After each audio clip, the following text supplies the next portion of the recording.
अब इसके बाद मैं अंग्रेजी तकरीर ही के लिए मोहम्मद मुबश्शिर इब्न अब्दुल जब्बार को दावत देता हूँ कि वह आए और अंग्रेजी तकरीर पेश करें। नहमदुहु व नुसल्ली अला रसूलिल करीम, अम्मा बाद।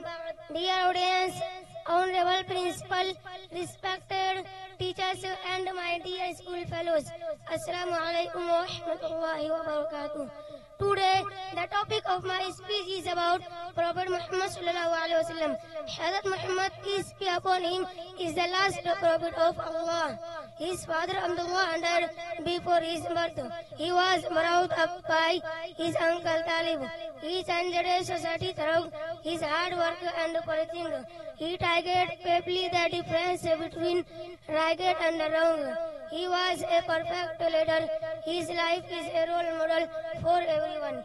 Thank you. I conclude here my speech. وَمَا عَلَيْنَا إِلَّا الْبَلَاغُ.